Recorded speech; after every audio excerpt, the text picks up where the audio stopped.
nome de Jesus.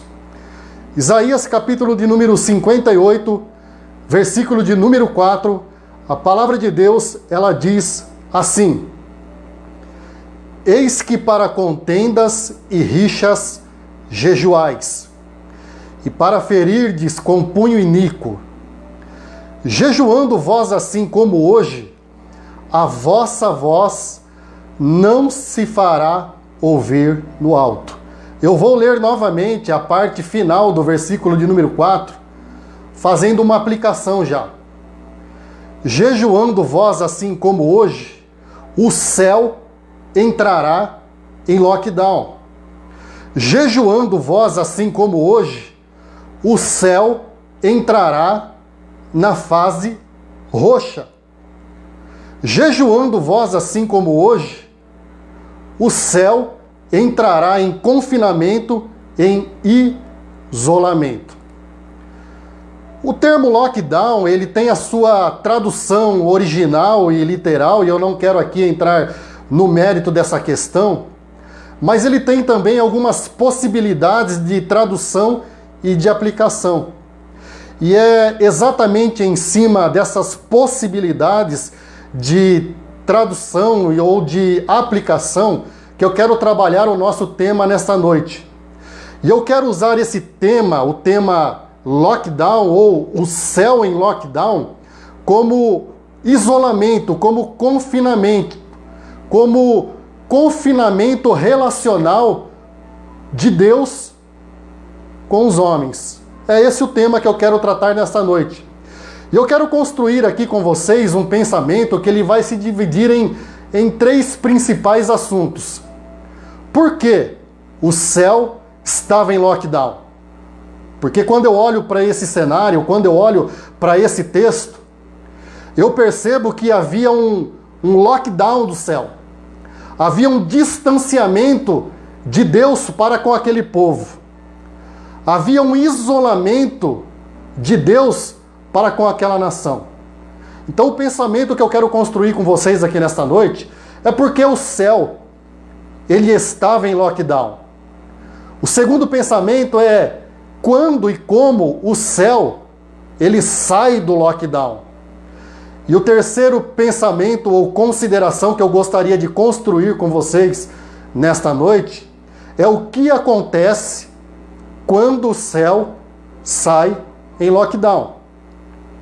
Como eu já escrevi a semana passada, numa reflexão que eu fiz no meu Facebook, aquele povo, aquelas pessoas, eles cresceram acreditando que apenas o cumprimento de um rito religioso seria suficiente para resolver as suas pendências com Deus. E não importando o estilo delas no dia a dia da sua vida. Aquelas pessoas, elas cresceram acostumadas com os ritos da religião. Aquelas pessoas, elas cresceram acostumadas com os mecanismos da religião. Então eles achavam que o cumprimento desse rito, na consciência deles, estaria tudo resolvido e boa. E a leitura que aquelas pessoas faziam da religião ou dos mecanismos do sagrado, das liturgias do sagrado, não é muito diferente da qual nós fazemos hoje dos nossos cultos evangélicos ou até mesmo das missas católicas. E por que eu digo isso? Porque às vezes nós crescemos acreditando que basta uma oração, basta participar de uma campanha, basta participar da Santa Ceia uma vez por mês, basta eu trazer os meus dízimos, as minhas ofertas, participar com certa frequência e assiduidade aos cultos dominicais e até mesmo aos cultos do meio da semana, que tudo está beleza, tudo está resolvido. Só que não era bem assim. Porque o texto me diz que não era bem assim. Aquele povo estava incomodado com a indiferença de Deus. Aquelas pessoas estavam incomodadas com a distância de Deus em relação a elas. E elas chegaram ao cúmulo de questionar a Deus o porquê que elas oravam, o porquê que elas jejuavam, e fazendo uma aplicação contemporânea para nós, o porquê que nós jejuamos, porquê que nós frequentamos os cultos, porquê que nós damos os nossos dízimos, as nossas ofertas, e Deus continua indiferente, porquê que o céu se mantém em lockdown, em isolamento, em confinamento, em indiferença em relação a nós. Era isso que eles estavam questionando. Eles questionavam o porquê a prestação de serviço religioso deles não sensibilizava a Deus a ponto de que Deus favorecesse eles nas suas demandas. E então o Senhor ordena ao profeta Isaías, dizendo assim no versículo de número 1, ô Isaías, faz o seguinte, clama em alta voz, clama em alto e bom som, grita mesmo, esbraveja, Isaías, fala com toda a autoridade, com toda a intrepidez e ousadia, clama em alta voz e não te detenhas, não tenha medo, não se intimide, não se atemorize, não volte atrás, não titubeie, mas exponha todo o meu conselho para esse povo. Sabe por quê? Porque enquanto eles estiverem jejuando com essa mentalidade, a voz deles, versículo de número 4, a voz deles não será ouvida no céu. Enquanto eles jejuarem com essa mentalidade, enquanto eles prestarem serviço religioso com essa concepção do sagrado, o céu estará em lockdown. E eu então, meditando sobre esse assunto, meditando sobre esse tema, eu cheguei a algumas considerações. E a primeira delas é por que o céu estava em lockdown? Por que existia esse distanciamento, essa indiferença, essa insensibilidade de Deus para com aquele povo? E a primeira consideração, a primeira conclusão que eu cheguei, é porque eles valorizavam mais a aparência do que a essência. Vou repetir para você.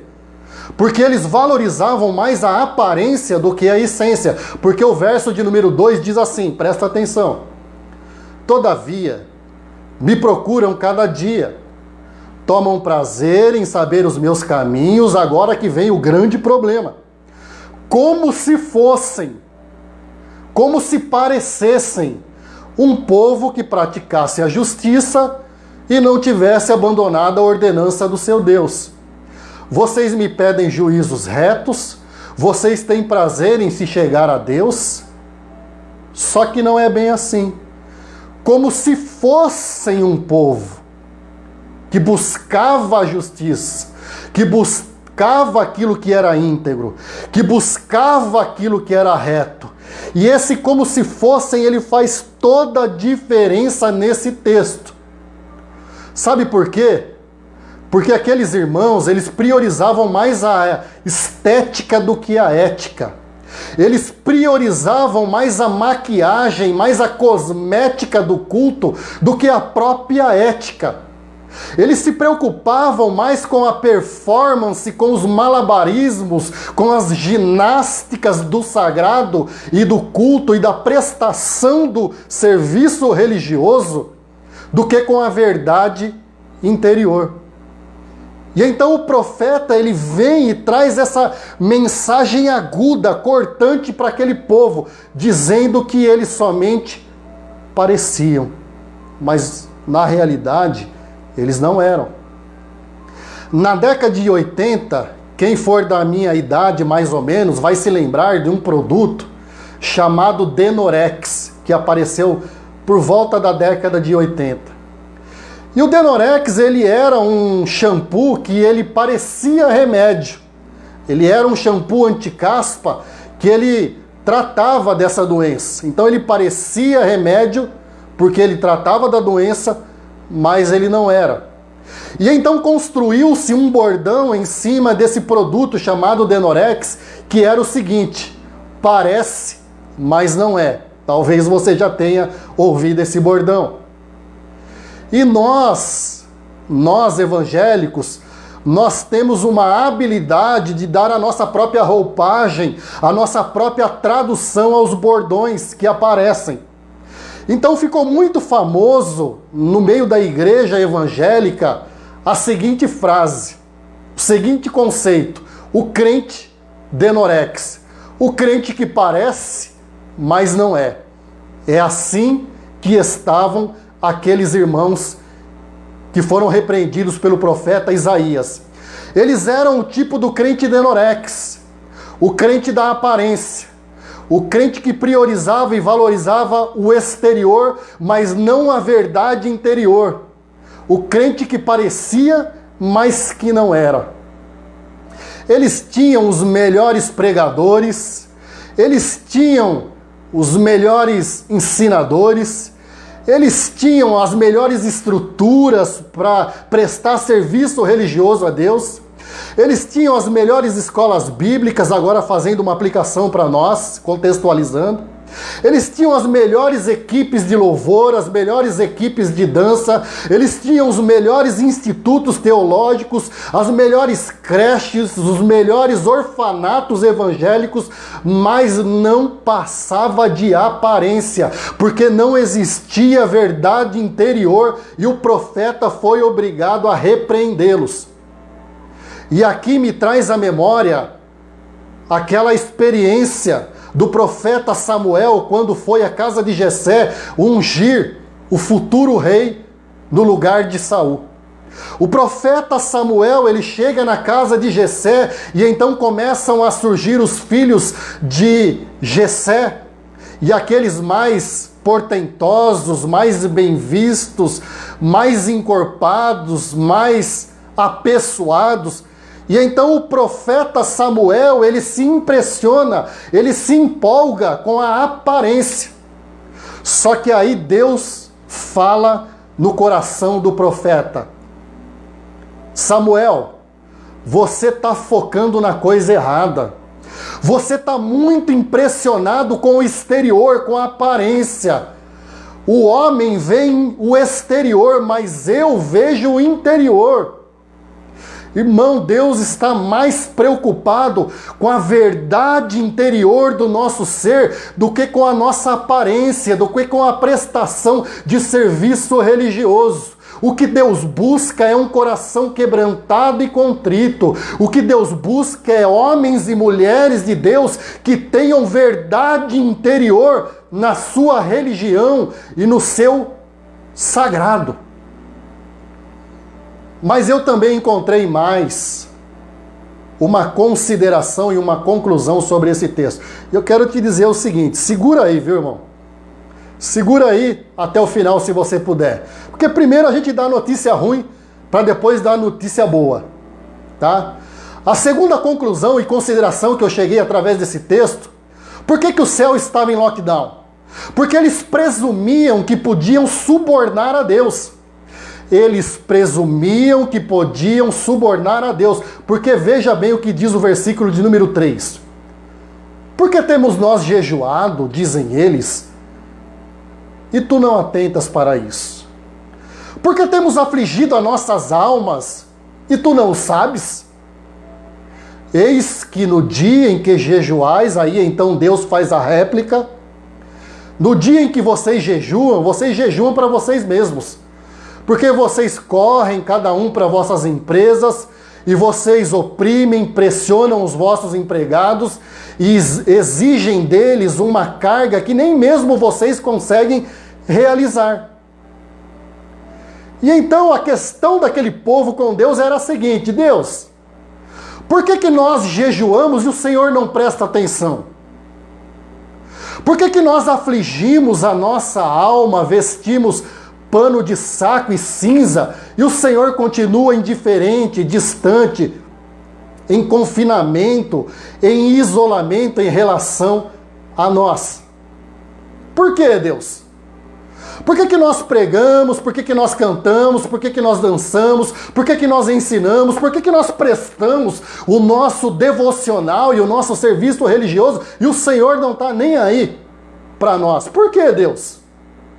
E Deus então replica, dizendo que eles jejuavam simplesmente para que Deus fosse favorável para eles em relação às demandas que eles tinham com os seus irmãos. Aí me faz lembrar outra situação, que é o episódio de 1º livro de Samuel, no capítulo de número 15, quando o profeta havia dito a Saul que ele fosse e exterminasse os amalequitas e que não possuísse ou se apoderasse de nada dos amalequitas. E o Saul, muito do esperto, ele vence os amalequitas, só que ele poupa os gados e aquilo que lhe interessava. E então o profeta Samuel, novamente, ele vem e repreende a Saul, dizendo assim: ô Saul, que negócio é esse? Que confusão é esta, Saul? Não havia dito para você que não era para poupar nada, nem aproveitar nada? E então o profeta diz assim para Saul: eis que o obedecer é melhor do que o sacrificar. Tem porventura o Senhor tanto prazer em holocaustos e sacrifícios, de que se obedeça à voz do Senhor? Saul, muito do esperto, ele quis dar um jeitinho de subornar a Deus, de manipular a vontade de Deus, de amansar a ira de Deus. E era exatamente a mesma mentalidade daquele pessoal que o profeta Isaías repreende. Eles achavam que devocional era moeda de troca. Eles achavam que devocional era instrumento de manipulação da vontade divina. Eles acreditavam que devocional era instrumento de adestramento, de marionetação, de manipulação, de amansamento da vontade de Deus para com eles. E eles chegam ao cúmulo de dizer: por que o senhor não presta atenção? Por que nós consagramos a nossa vida ao Senhor e o Senhor não está nem aí, não presta atenção? Eles queriam subornar a Deus com vida devocional. Só que é o seguinte, meu irmão: Deus não se deixa subornar. Deus não se deixa corromper. Vida devocional não é moeda de troca. Vida devocional não é moeda de barganha. Vida devocional é adoração. Vida devocional é consagração. Vida devocional é gratidão a Deus, porque nós servimos a Deus não por aquilo que Deus pode fazer ou realizar em nosso favor. Nós nos consagramos a Deus, nós fazemos o nosso devocional a Deus, nós prestamos o nosso culto a Deus por aquilo que Ele é e não por aquilo que Ele pode nos beneficiar. É simples assim. Devocional não é instrumento de eu controlar a vontade de Deus em relação a mim, de acalmar Deus, de amansar Deus, de manipular e marionetar a vontade de Deus. Mas eu cheguei também a uma terceira consideração. Por que o céu estava em lockdown? Porque a coerência da fé deles não ultrapassava os limites do culto-templo. Eu vou repetir para você.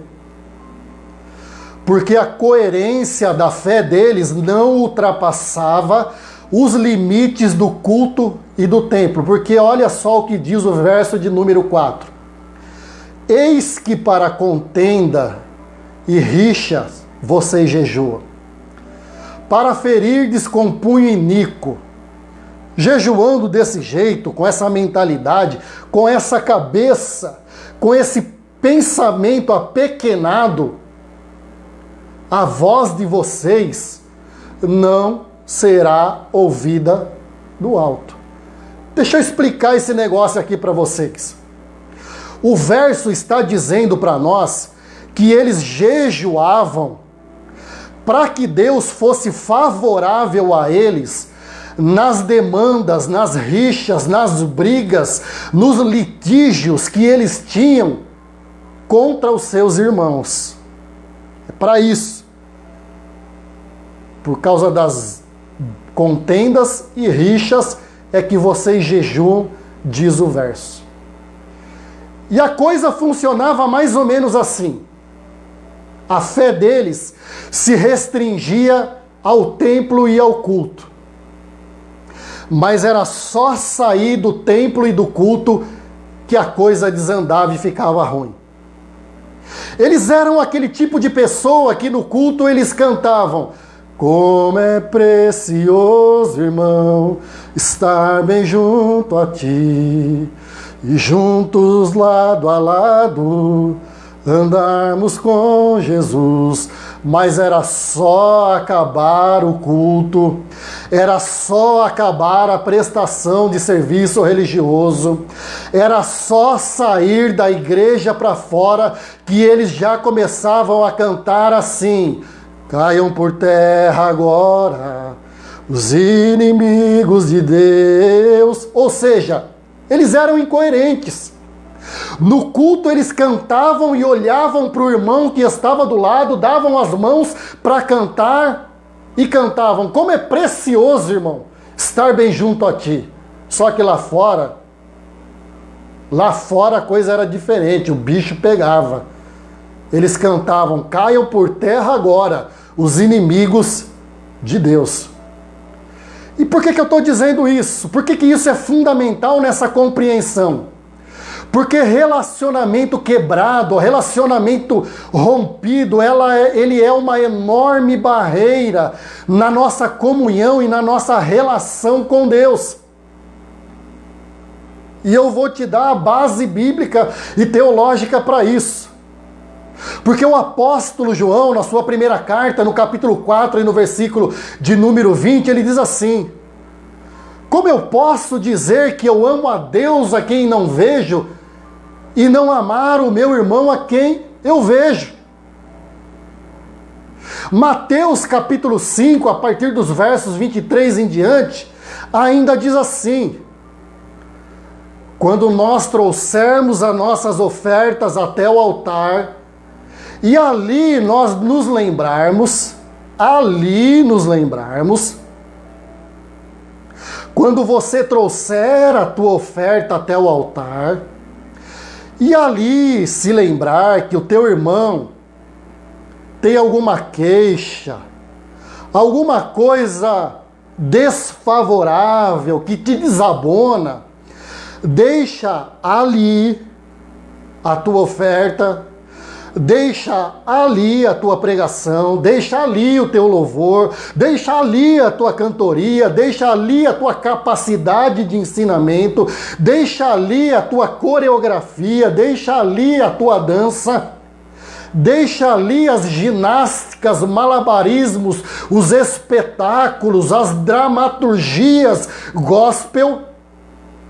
Vai lá com teu irmão, ligeiro, rapidinho, depressa, acerta a parada com o teu irmão, então depois, só depois, você volta aqui que a gente conversa. Irmão, relacionamento quebrado é uma enorme barreira na nossa relação com Deus.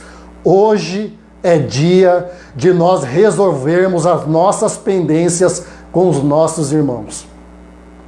Hoje é dia de nós resolvermos as nossas demandas com quem quer que seja, com a nossa esposa, com o nosso marido, com os nossos filhos, com os nossos pastores, com os nossos irmãos, com os nossos familiares, com quem quer que seja, porque senão o céu vai continuar em lockdown. Mas a partir do momento em que eu resolver, eu vou abrir o canal de comunicação, de relação novamente com Deus, e o céu vai se abrir para a minha vida. É assim. Simples assim. Mas por que o céu estava em lockdown? Por que o céu estava em lockdown? Porque eles se deleitavam com produtividade religiosa ao invés de quebrantamento de coração. Eles tinham um imenso prazer em produtividade religiosa. Porque veja o verso 5. Seria esse o jejum que eu escolhi? O dia em que o homem aflige a sua alma? Consiste, porventura, em inclinar o homem a cabeça como junco? Aquela expressão contrita de sofrimento. E estender debaixo de si saco e cinza? É isso que vocês chamam de serviço sagrado, de jejum, de relação comigo? É isso? Chamarias tu a isso jejum e dia aceitável ao Senhor? Irmão, pensa num povo produtivo. Pensa num povo que otimizava recursos, esforços e energia para prestar serviço religioso a Deus. Pensa numa galera, num povo que gostava, que tinha prazer em fazer as coisas em relação ao reino de Deus. Era esse povo. Só que é o seguinte, eles gostavam do espetáculo, eles gostavam do holofote, tinha toda uma dramatização. Só que tem um grande problema.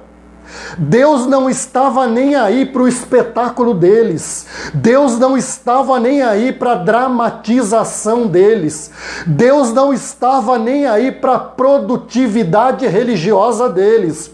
Deus não estava nem aí para a otimização dos recursos e da canalização de energia em relação a serviço espiritual para ele. Sabe por quê?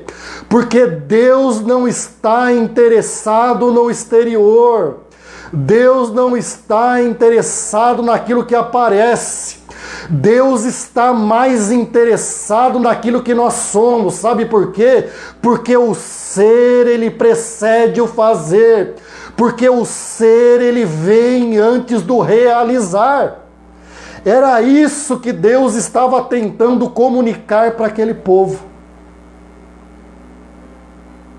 Era isso que Deus estava tentando comunicar para aquele povo. Porque mais importante do que fazer é ser. E deixa eu abrir um parênteses aqui. Eu não estou dizendo que fazer as coisas no reino de Deus não seja importante e que nós devemos menosprezar o fazer. Não é isso. Entenda o que eu estou dizendo nesta noite, meu irmão.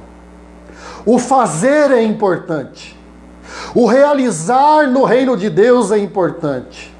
Mas o fazer alguma coisa no reino de Deus, ele tem que ser uma consequência, ele tem que ser a correspondência da verdade interior, daquilo que já existe dentro de nós, daquilo que nós somos interiormente, da verdade interior que consome a nossa alma, porque a verdade interior que consome a nossa alma deve ser o pressuposto que nos leva a realizar alguma coisa no reino de Deus. Sabe por quê? Porque em Mateus capítulo de número 7 tem uma séria advertência. Muitos me dirão naquele dia: Senhor, Senhor, nós não profetizamos no teu nome, nós não expulsamos demônios no teu nome, nós não fizemos sinais, prodígios, maravilhas no teu nome, nós não pregamos, ensinamos, dançamos, coreografamos, construímos, evangelizamos, realizamos no teu nome. E aí então Jesus diz assim: apartai-vos de mim, reticências impronunciável. Isso é uma séria advertência, irmão. Eu não estou menosprezando o fazer, porém, ele tem que ser a consequência do ser. Porque mais importante do que fazer é ser. O ser precede o realizar. Aguenta a mão aí, que daqui a pouco a mensagem começa a melhorar. Aguenta mais um pouco aí. Só tem mais uma coisa dura para falar. Por que o céu estava em lockdown? Por esses motivos. Agora a questão é o seguinte: quando e como o céu ele sai do lockdown? Quando? Como acontece isso? De que jeito? De que forma? De que forma eu posso restabelecer a minha comunicação, a minha relação, a minha interação com o céu que está fechado, que está em lockdown, que está na fase roxa, que está no confinamento, que está no isolamento na minha vida? Como? E quando? Versículos 6 e 7. Quando e como o céu sai em lockdown? Versículos 6 e 7 diz assim: Não é esse jejum que eu quero.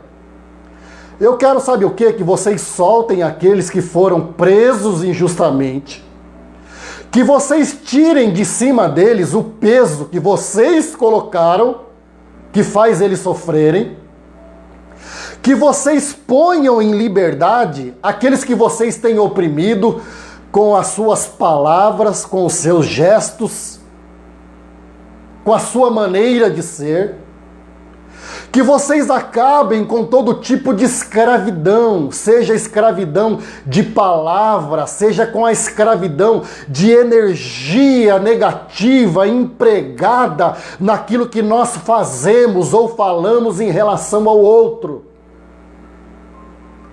O jejum que me agrada, sabe qual que é? É que vocês repartam a comida de vocês com os famintos. Que vocês repartam o miojo, o macarrão, o feijão, o óleo, o dinheiro, quem sabe, os recursos que eu tenho dado para vocês com os famintos, com aqueles que precisam. Que vocês recebam em casa os pobres que estão desabrigados, que vocês deem roupas para aqueles que não têm e que vocês não deixem de socorrer os seus parentes. Ou seja, resumindo e simplificando, sabe como e quando o céu vai sair do lockdown? Conforme versículos 6 e 7, quando nós tivermos disposição, quando nós tivermos ousadia, quando nós tivermos coragem, quando nós tivermos desprendimento para investir tempo, recurso e sentimento na vida dos desprezíveis, na vida dos indesejáveis, na vida dos marginalizados, na vida dos purulentos, na vida daqueles que ninguém quer por perto, na vida daqueles que não podem retribuir o favor que nós iremos fazer para eles. É amar a Deus, é amando o próximo, é chorar com os que choram. E fazendo uso das palavras do novo ministro, que eu estava assistindo o pronunciamento dele nesta tarde, Marcelo Queiroga, o novo ministro da Saúde, fazendo uso das palavras que ele usou, é socorrer aqueles que estão marginalizados no coração. É socorrer, ajudar aqueles que estão na periferia do nosso coração.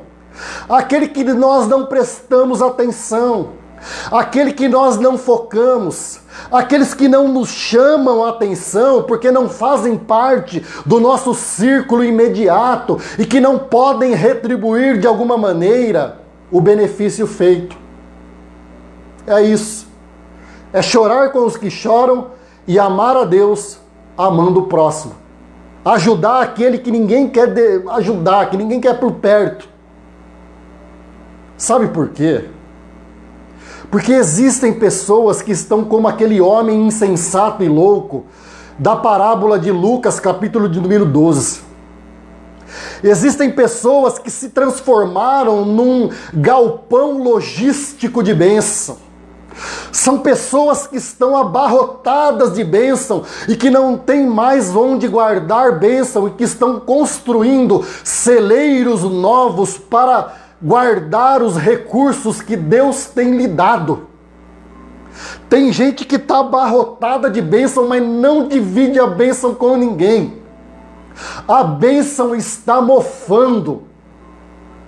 A comida está estragando no armário. O casaco, a traça está roendo no guarda-roupa. O sapato está embolorando na sapateira. Os recursos estão embolorando na prateleira.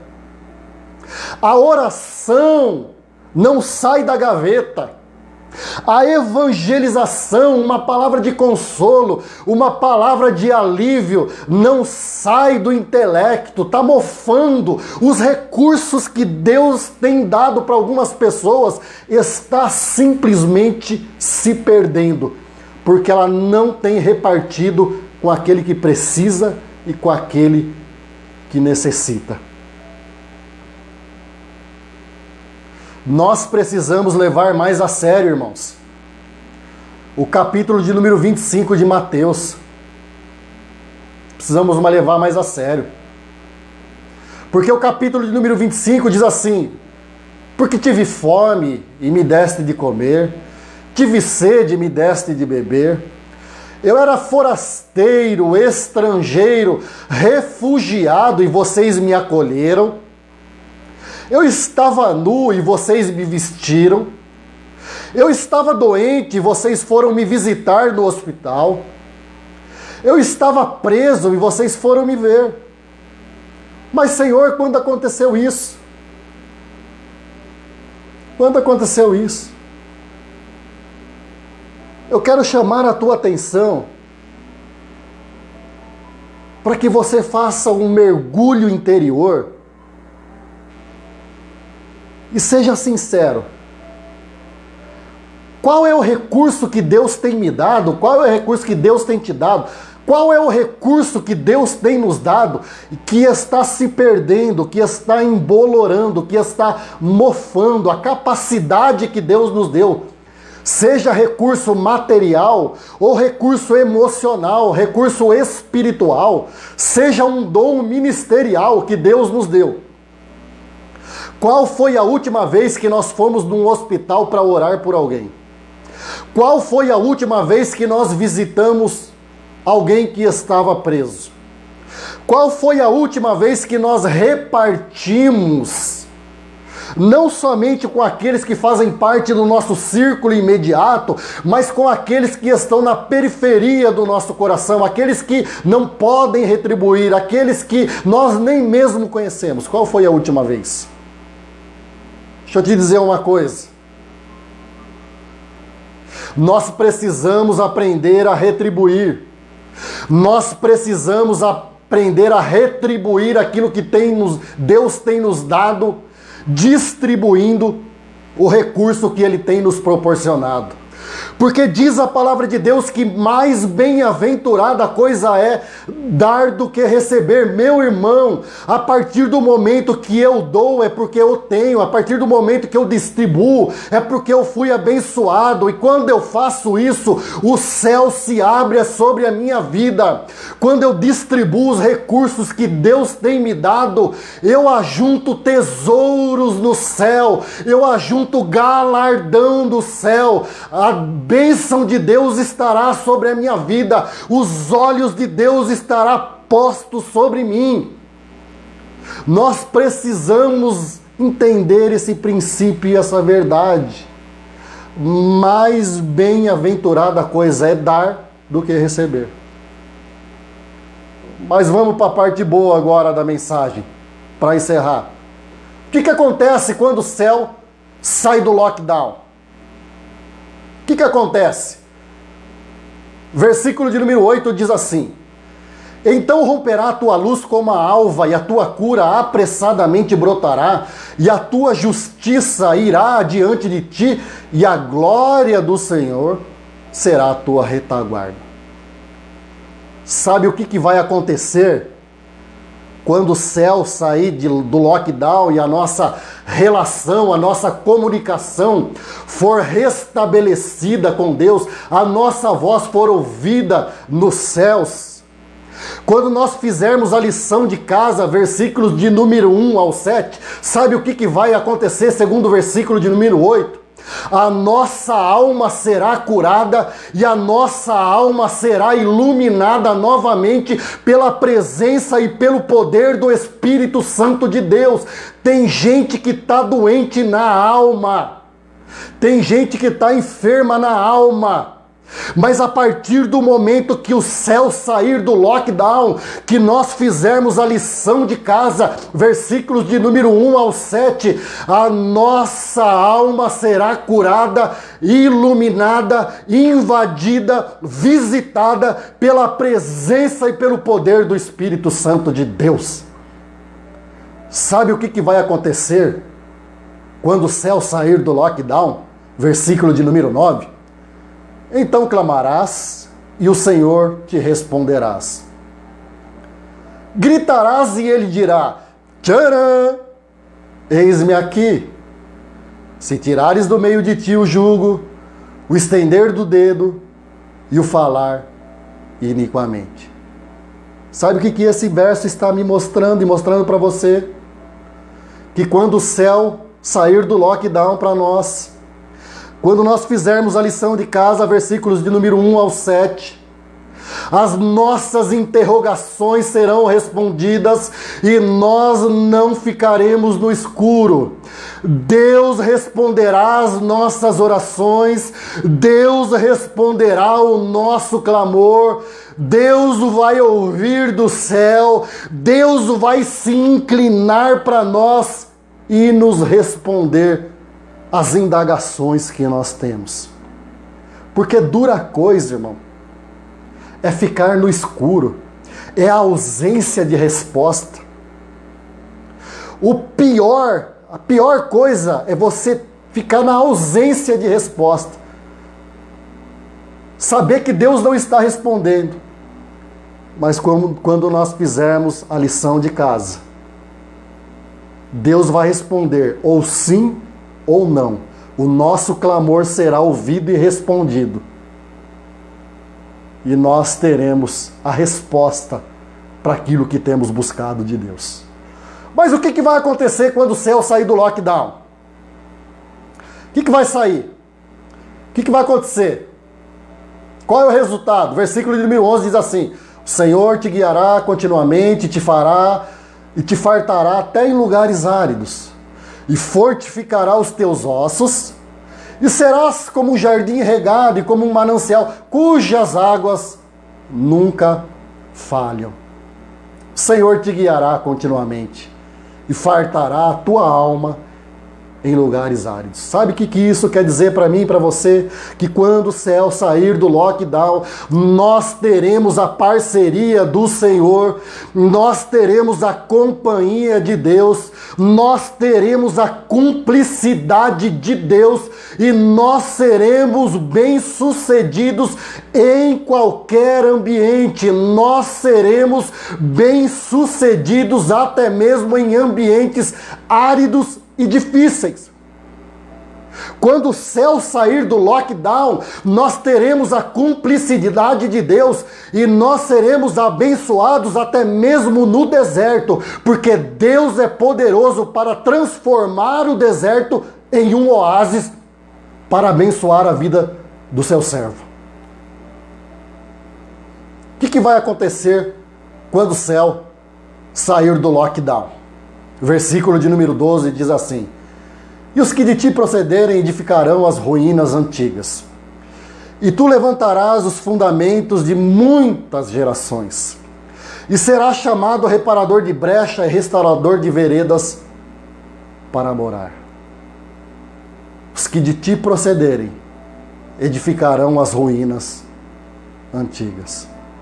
Sabe o que esse verso está nos dizendo?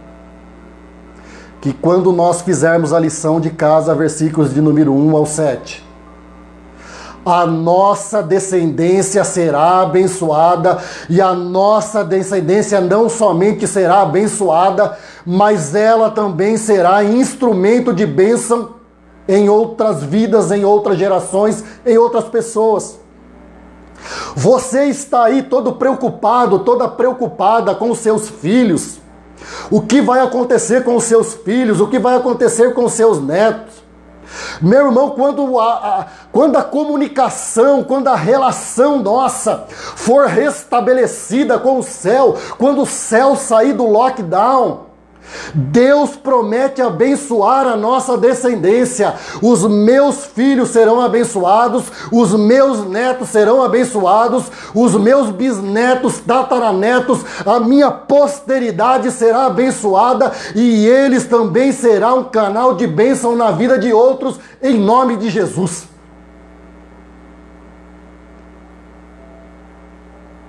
O que vai acontecer quando o céu sair do lockdown, para encerrar? Versículo de número 14. Então te deleitarás do Senhor, e eu te farei cavalgar sobre as alturas da terra. Irmão, olha que coisa linda, que imagem linda, que figura linda o profeta está usando aqui.